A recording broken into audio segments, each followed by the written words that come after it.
Olá, amigos, tudo bem? Mais uma vez estamos juntos para o estudo da Palavra de Deus. Hoje, o juízo final. Você lembra que no estudo anterior, estudamos sobre o santuário e percebemos que Jesus morreu na cruz, ressuscitou ao terceiro dia e após 40 dias ele subiu aos céus. Assim que Jesus subiu aos céus, ele entrou no lugar santo do santuário celestial.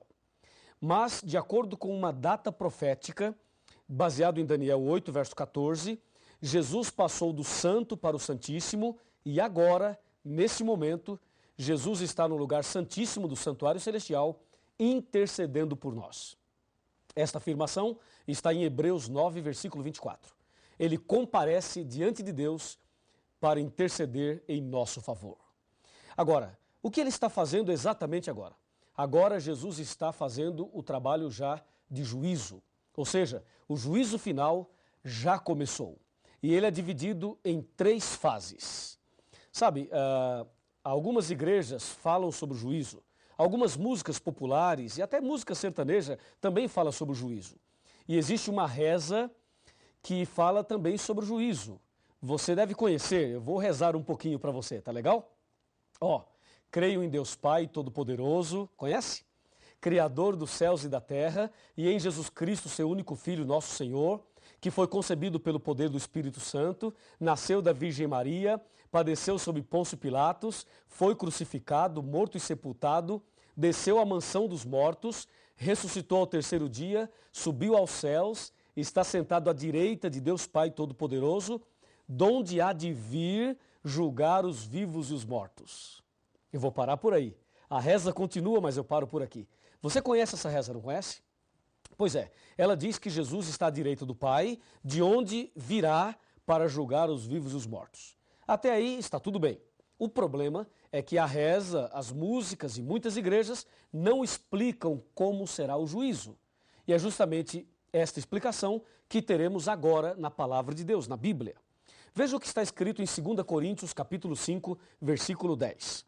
O apóstolo Paulo, inspirado pelo Espírito Santo, diz assim: porque importa que todos nós compareçamos perante o tribunal de Cristo, para que cada um receba segundo o bem ou o mal que tiver feito por meio do corpo. O que eu gostaria de chamar a sua atenção e destacar nesse versículo é que todos nós compareceremos diante do tribunal de Cristo. Todos, ricos e pobres, reis, governadores, presidentes, ministros, todos. Pessoas brancas, pessoas negras, homens, mulheres, pessoas de todos os níveis da sociedade, de todos os tipos, de todas as posições, todos comparecerão naquele dia diante do tribunal de Cristo. Ou seja, no juízo final, nenhuma alma escapará. Todos nós passaremos em revista diante de Deus. E mais, nesse juízo final, não dá para praticar suborno, ou seja, se alguma pessoa extremamente rica, na hora do julgamento, vai perder a sua salvação e de repente ela resolve fazer ali uma barganha com Jesus e falar: Senhor, que tal um cheque aí especial para o Senhor quebrar o meu galho? Sabe, isso não existe. No juízo de Deus, a justiça e o amor e também a misericórdia triunfam. Tudo bem que na esfera humana, na esfera humana, como nós somos pecaminosos, cheios de defeitos, pode até acontecer algum tipo aí de suborno, mas a verdade é que no juízo de Deus, Deus é perfeito em tudo que faz. E se você deseja a salvação, é preciso se preparar a partir de agora. E deve saber que perante Deus não há nenhuma injustiça. Ou seja, ninguém será salvo injustamente e ninguém se perderá injustamente. A palavra de Deus diz que todos nós iremos comparecer perante o tribunal de Deus. E a pergunta é: o que é que Deus vai julgar? Exatamente o que será julgado por Deus? Me acompanhe nesse pensamento. O que é que Deus vai julgar nesse momento envolvendo todas as pessoas, todos os seres humanos? Abra sua Bíblia no livro de Eclesiastes, capítulo 12, verso 13 e 14. Repetindo para você, capítulo 12. Abra sua Bíblia aí, eu estou fazendo a mesma coisa aqui. Está bem aqui, Capítulo 12. Vamos ler somente o verso 14. O 14 diz: porque Deus há de trazer a juízo todas as obras. Percebeu? Todas as obras, até as que estão escondidas, quer sejam boas, quer sejam más. Vem aqui, chega mais perto. Aqui diz que Deus vai trazer a juízo todas as obras. Pode se aproximar mais, bem mais perto. Deus vai trazer a juízo todas as obras. E a palavra de Deus diz, até as que estão escondidas. Diz aí, quais são as obras que nós costumamos esconder? Escondemos as boas obras ou as más obras? Com certeza, as que nós mais escondemos são as más obras. E aí, você já cometeu algum pecado e escondeu? Existe algum pecado escondido na sua vida? Que o pastor não sabe, que a liderança da sua igreja não sabe, e que a sua família não sabe, e que o seu marido não sabe, ou a sua esposa também não sabe? Alguma coisa que você fez que você escondeu, deixou escondido ali? Sabe quem fez isso no passado? Foi o rei Davi. O rei Davi praticou um adultério, depois mentiu, depois mandou matar o marido daquela mulher e escondeu esse pecado. Escondeu durante muito tempo, até que um dia o profeta Natã veio visitá-lo. E ao visitá-lo, o profeta Natã lhe contou uma história e depois revelou a Davi que o pecado que ele havia escondido não estava bem escondido assim. E aí se cumpre o texto de Jesus que diz, não há nada encoberto que não seja descoberto, não há nada oculto que não seja revelado. E o profeta Natã olhou nos olhos do rei Davi e disse, Davi, tu és o homem que cometeu este pecado. E aí Davi caiu de joelhos, arrependido, confessou seus pecados a Deus e pediu perdão. E esse momento em que ele se arrependeu está no Salmo 51, quando Davi diz, Deus, dá-me um coração puro e renova dentro de mim um espírito inabalável. O juízo final envolve a todos e Deus vai julgar todas as obras, até mesmo aqueles pecados escondidos. Hoje você saberá como agir, o que fazer para na hora do juízo receber a absolvição, o perdão, a salvação. Então vamos analisar juntos todos esses detalhes. O que fazer, como agir diante do juízo, tá legal? Então vamos abrir a Bíblia e vamos saber detalhes do juízo e saber como devemos agir. Me acompanhe, por favor. Me acompanhe aqui. Aqui está. Aqui diz que Deus vai trazer a juízo todas as obras. Pense um pouquinho. Desde que você nasceu até agora, quantas palavras já falou? Quantos passos já deu? Quantos pecados você já praticou? Quantas coisas boas você já fez? O que se passou na sua vida desde o seu nascimento até agora? Se o juízo final terminasse hoje para você, você estaria salvo ou perdido? Você estaria com a salvação garantida? O que você acha? Pense aí. É o seguinte, se você está em dúvida, se alguma coisa te preocupa, então calma. Nós vamos agora analisar estes detalhes do juízo final. Primeiramente, quem é quem no juízo final? Quem é quem? Quem é o juiz? Quem é o advogado de defesa? Quem é o advogado de acusação? Quem são as testemunhas? E quem são os réus? E qual é a lei usada por Deus como norma no juízo final? Vamos saber quem é quem? Isso está tudo na Bíblia. E eu convido você para me acompanhar nessas leituras e saber então o diagrama do juízo. Quem é quem no juízo final? Para você entender muito bem isso, é preciso saber que o juízo está dividido em 3 fases. A primeira fase está em Apocalipse 14, versos 6 e 7. Abra sua Bíblia, Apocalipse 14, versículos 6 e 7. Está aqui, ó. A primeira fase do juízo diz assim, vi outro anjo voando pelo meio do céu, tendo um evangelho eterno para pregar aos que se assentam sobre a terra, e a cada nação, tribo, língua e povo, dizendo, em grande voz, temei a Deus e dai-lhe glória, pois é chegada a hora do seu juízo, e adorai aquele que fez o céu e a terra, o mar e as fontes das águas. Percebeu? Nesse versículo, ou nesses 2 versículos, encontramos, chegou a hora do juízo. Então aqui temos a primeira fase do juízo, que é o juízo atual, presente, que acontece agora. A segunda fase do juízo está aqui no Apocalipse capítulo 20 e no versículo 4. Aqui diz: vi também tronos, e nesses sentaram-se aqueles aos quais foi dada a autoridade de julgar. Vi ainda as almas dos decapitados por causa do testemunho de Jesus, bem como por causa da palavra de Deus, tantos quantos não adoraram a besta, nem tampouco a sua imagem, e não receberam a marca na fronte e na mão, e viveram e reinaram com Cristo durante 1000 anos. Então aqui nós temos uma outra fase do juízo que ocorrerá durante os 1000 anos. E a terceira e última fase do juízo aparece aqui em São Mateus, no capítulo 25. Mateus 25, versículo 31 até o 34 e depois o verso 41. Observe, Mateus 25, verso 31. Quando vier o Filho do Homem na sua majestade, e todos os anjos com ele, então se assentará no trono da sua glória. E todas as nações serão reunidas na sua presença. E ele separará uns dos outros, como o pastor separa dos cabritos as ovelhas. E porá as ovelhas à sua direita, mas os cabritos à sua esquerda. Então dirá o rei aos que estiverem à sua direita: vinde, benditos de meu Pai, e entrai na posse do reino que vos está preparada desde a fundação do mundo. E agora o verso 41 diz assim: então o rei dirá também aos que estiverem à sua esquerda: apartai-vos de mim, malditos, para o fogo eterno, preparado para o diabo e para os seus anjos. Entendeu? Aqui nós temos a descrição do juízo final, as suas 3 fases. A primeira está acontecendo agora. A segunda ocorrerá durante os 1000 anos. E a terceira acontecerá depois dos 1000 anos. É bom que você entenda que o milênio é um período de tempo que está entre a volta de Jesus e a descida da cidade santa. E essa descrição aparece em Apocalipse capítulo 20. Quando Jesus voltar, então começa a contagem dos 1000 anos. E quando descer do céu a cidade santa, a Nova Jerusalém, então estará terminando os 1000 anos. Então agora, antes do milênio, acontece a primeira fase do juízo.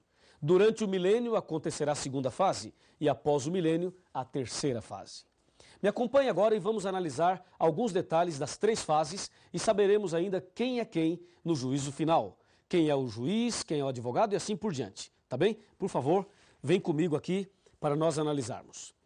Primeiramente, as 3 fases do juízo. Nós já sabemos que Deus vai julgar todas as obras. A primeira fase, vamos chamá-la de investigação. Juízo de investigação, aquela fase investigativa. A segunda fase vamos chamar de juízo de comprovação. E a terceira chamaremos de juízo de execução. Deu para você decorar? Vamos de novo. Investigação, comprovação e execução. São as 3 fases. Lembrando que a fase de investigação está acontecendo agora. E que a fase de comprovação ocorrerá durante os 1000 anos. E a terceira, de execução, ocorrerá após os 1000 anos.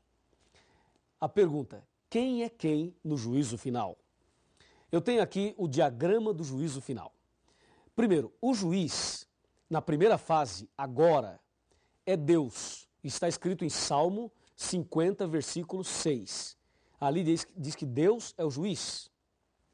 Na segunda fase, durante o milênio, o juiz já não é Deus. Quer dizer, Deus estará ali atuando também, mas, além de Deus, os justos, os salvos, durante o milênio lá no céu, atuarão como juízes. Está aqui em Apocalipse 20, verso 4 e 1 Coríntios 6, versos 2 e 3, que diz: não sabeis que os santos hão de julgar o mundo? Então, na segunda fase, os justos serão juízes. Conforme diz Apocalipse 20, verso 4, quando diz: vi também tronos, e nestes sentaram-se aqueles aos quais foi dada a autoridade de julgar. Então Deus dará autoridade de julgar a um grupo de pessoas. E essas pessoas são os justos, que foram salvos e que estarão no céu durante o milênio.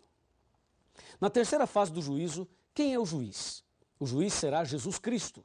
Conforme diz João 5, versículo 22 e também 27. Ali diz: o Pai a ninguém julga, mas deu ao Filho todo o juízo. Então, repetindo, na primeira fase Deus é o juiz, na segunda fase os justos atuarão como juízes e na terceira Jesus é o juiz. Agora, quem é o advogado de defesa na primeira fase? 1 João capítulo 2, versículo 1, diz que nós temos, o versículo diz assim, ó, filhinhos, estas coisas vos tenho dito para que não pequeis. Se todavia alguém pecar, temos um advogado perante o Pai, Jesus Cristo, o justo. Que bênção, né? Então Jesus é o nosso advogado de defesa. Hoje, na primeira fase. Entendeu? Deus é o juiz e Jesus é o advogado na primeira fase. E na segunda fase, quem será o advogado? Na segunda fase, lembre-se, durante o milênio, não haverá advogado de defesa. E na terceira fase, após o milênio, também não haverá. Ou seja, nós só temos advogado para nos defender agora, na primeira fase. Quem é o advogado de acusação, o acusador, na primeira fase do juízo? Na primeira fase do juízo, o advogado de acusação é Satanás. Está em Apocalipse capítulo 12, versículos 9 e 10. Eu vou ler esse texto para você. Apocalipse capítulo 12, versículos 9 e 10. Diz assim, o 9. E foi expulso o grande dragão, a antiga serpente, que se chama Diabo e Satanás, o sedutor de todo o mundo. Sim, ele foi atirado para a terra e com ele os seus anjos. Então ouvi uma voz do céu proclamando, agora veio a salvação, o poder, o reino do nosso Deus e a autoridade do seu Cristo, pois foi expulso o acusador de nossos irmãos, o mesmo que nos acusa de dia e de noite, diante do nosso Deus. Portanto, o acusador é Satanás. Na segunda fase, onde estará o acusador? Apocalipse 20, versículos 1, 2 e 3, dizem, ali os versículos dizem o seguinte, que o acusador, durante a segunda fase, ele estará preso. Vai descer do céu um anjo que tem a chave do abismo e vai prender Satanás por 1000 anos. Então, na segunda fase, o acusador estará preso. E na terceira fase, Satanás volta para acusar por um pouquinho de tempo. É o que diz o versículo 3 de Apocalipse 20. Aqui diz, claramente, lançou-o no abismo, fechou-o e pôs selo sobre ele, para que não mais enganasse as nações, até que se completassem os 1000 anos. Depois disto, é necessário que ele seja solto por pouco tempo. Então, depois do milênio, na terceira fase, Satanás volta como acusador, mas por pouquinho tempo. Agora, quem são as testemunhas? As testemunhas do juízo final são os anjos. Apocalipse 5, versículo 11. Os anjos. Na primeira, na segunda e na terceira fase. Os anjos são as testemunhas. E quem são os réus? Claro que os réus são todos nós, não há dúvida. Mas, na primeira fase do juízo, os que estão sendo investigados, julgados nesse processo investigativo, são os cristãos, os justos, os filhos de Deus. Conforme diz aqui 1 Pedro 4,17. Está aqui, ó. 1 Pedro 4,17. Porque a ocasião de começar o juízo pela casa de Deus, ou seja, pela igreja, é chegada. Ora, se primeiro vem por nós, qual será o fim daqueles que não obedecem ao evangelho de Deus? Então, percebeu? O juízo começa pela casa de Deus, pela igreja, pelos cristãos, por aqueles que servem a Deus. É o que diz a palavra de Deus. Então, hoje, os cristãos estão sendo julgados. Na segunda fase do juízo, durante o milênio, os ímpios serão julgados. Na verdade, na segunda fase do juízo, o julgamento é só de comprovação. E na terceira fase do juízo, todos ouvirão de Cristo a sentença final. Os justos ouvirão de Cristo, vinde benditos de meu Pai. E os ímpios ouvirão de Cristo, apartai-vos de mim para o fogo eterno. E por último, a lei. Qual é a lei usada por Deus como norma para o juízo? Tiago, capítulo 2, de 10 a 13, diz que são os 10 mandamentos. Os 10 mandamentos é a lei usada por Deus como norma para o juízo. Se os 10 mandamentos são usados por Deus como norma para o juízo, eu pergunto, o que dizer daqueles que não aceitam a lei, que não aceitam os 10 mandamentos? Como será o julgamento deles? Por isso, é importante entender não somente o diagrama do juízo, mas também a vida de obediência que Deus espera de nós. Então, fechando este estudo, esse pensamento, entenda o seguinte: na primeira fase do juízo, Deus é o juiz, na segunda fase, os justos, e na terceira fase, Jesus. Na primeira fase, Jesus é o advogado, na segunda e na terceira, não haverá advogado de defesa. É o acusador. Na primeira fase, o diabo é o acusador, na segunda fase, ele estará preso, e na terceira, ele volta como acusador. As testemunhas são os anjos nas três fases. Os réus. Hoje, os justos estão sendo julgados. Na segunda fase, os ímpios, e na terceira, todos. A lei usada como norma para o juízo são os 10 mandamentos nas três fases. Eu gostaria de fechar o estudo chamando a sua atenção para o seguinte ponto. Hoje, Cristo é o meu e o seu advogado, mas um dia ele será o nosso juiz. Então aproveite agora, já que Jesus está diante do Pai intercedendo por mim e por você. Aproveite esta oportunidade para se ajoelhar e clamar a misericórdia de Deus, para confessar os seus pecados, para pedir perdão pelos pecados passados, pelos pecados presentes e também por aqueles que você escondeu em algum momento. Confesse a Deus. Se você não lembrar algum pecado, peça perdão por aqueles que você não lembra e a misericórdia de Deus estará sobre você. E tenha certeza absoluta, quando chegar o momento final da história, se você for fiel, confessar os seus pecados a Deus, pedir perdão a Deus e abandoná-los e andar em comunhão com Jesus, com certeza você será vencedor e vitorioso. Eu creio nisso e por isso eu convido você agora, já que tomou essa decisão, a orar comigo. Feche os seus olhos, vamos orar. Querido Pai Celestial, muito obrigado porque o Senhor Jesus é o nosso advogado, porque Jesus intercede por nós. Muito obrigado por sabermos também que o sangue de Jesus nos purifica de todo o pecado.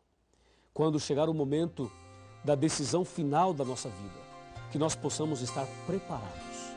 Eu entrego esta pessoa nas tuas mãos, em nome de Jesus. Amém. Quando penso em minhas faltas e fracassos, e quantas vezes, meu Deus, decepcionei, eu me sinto incapaz e envergonhado. Não mereço ter jamais o seu perdão, mas Jesus deixou o seu trono lá no céu, morreu na cruz e assim me libertou. Remido fui pelo sangue de Cristo, remido fui por seu imenso amor. Um escravo fui nas garras do pecado, Jesus me libertou. Remido fui, remido fui pelo sangue de Cristo, remido fui por seu imenso amor. Um escravo fui nas garras